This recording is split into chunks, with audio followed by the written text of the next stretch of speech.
Hello, everybody. This is Catholic Dad, episode number 259, I believe. Millstone around neck. That last episode made me think a little bit. And I came up with two principles when you should revolt against the Roman Catholic Church. One of which is if the Roman Catholic Church asks you to go against God's law and sin yourself, based upon its teaching principles, then you shouldn't do that. You should go against the church. The other one is if it tries to change the dogmatic teachings of Christianity and dogmatic teachings of the church, then maybe that's time to leave. Like if they start saying there's no such thing as the Holy Eucharist or there's no true presence in the Eucharist, then that may be time to actually leave the Roman Catholic Church. But so I want to actually caution people that do revolt against the Roman Catholic Church, namely speaking, the schismatics out there and the Roman Catholic tradies. You know who you are: the mad trads, the sad trads, happy trads, whoever you are. And by the way, I must say the traditional movement is the one that gave me my faith, so I'm not bashing you guys.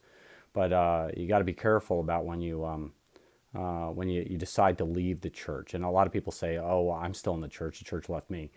Well, yeah, the problem is we have a living magisterium. For you to make that determination, that's difficult. But there is one scripture I want you to think about a little bit before you comment or get mad at me, right? Tis better. It's a Luke chapter 17, verse 2, the Gospel of Luke.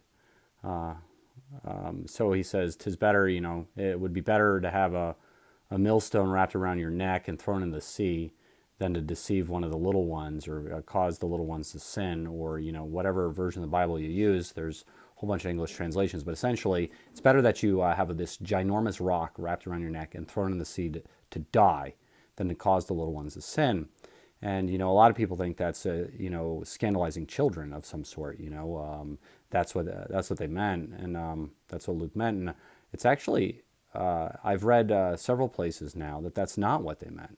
What they meant was making the little ones sin are the naive people in the church, the average parishioner, right? The average person going to church or mass. They're not either literate or intellectually, that they don't have the intellectual acumen to actually understand all the philosophy and theology behind Christianity. I mean, the church is set up for everybody.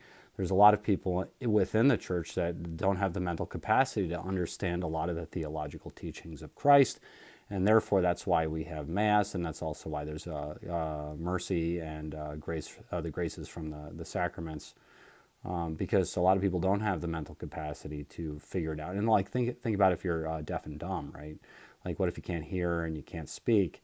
How are you going to understand the teachings of Christ? It's quite difficult, right? And it's possible you might not be able to. So tis better to have a millstone wrapped around your neck if you deceive the little ones. Those are the people, the average parishioner in the church, that if you go and deceive the average parishioner in the church, it's better that you actually have a millstone wrapped around your neck and you get thrown in the ocean and die. That's a much better way to go than actually deceive them.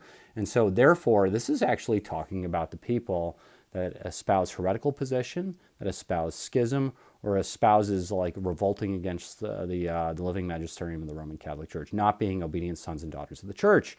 So you got to be you're skating on thin ice if you think you have the capacity to decide what the point is, where you can actually revolt against the Roman Catholic Church, and you know exactly what that point is. That's a really difficult line. If you revolt against the Catholic Church and you happen to be wrong and you happen to just be disobedient, tis better, and you bring people along with you, tis better to have a millstone around your neck and thrown into the sea. That's what it means, right? That's the Gospel of Luke. That if you go out there and you espouse teachings against the living magisterium and bash them, papal bash, and so on and so forth, and try to drive people away from his church, then you are deceiving the little ones or causing the little ones to sin. And I wouldn't want to be in that position. So these people out there, by the way, people out there that are so confident their own preconceived notions about the direction the Roman Catholic Church should go in, where they can actually stand up and say, no, we're not going to be a part of that, or we're going to bash it, or we're going to go out and badmouth it, or we're going to go out. If you're deceiving the little ones, which is the average parishioner, and you're not in the right? You're not actually you're working for your own pride. You're not working for God. That it would be better that there's a millstone around your neck, and that makes you think maybe you might go to hell if you do that. So you better be careful. And I guess that's all I'm saying.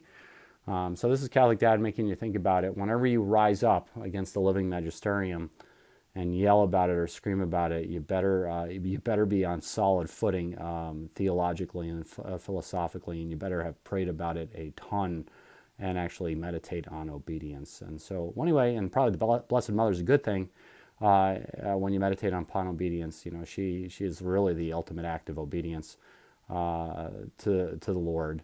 I am a handmaiden of the Lord. Do unto me according to thy word. Yeah, that's what we should be like too. We should strive. So this is Catholic Dad making you think about it. Like or subscribe, get the Mass, pray the daily rosary, and live a sacramental life. God bless you all.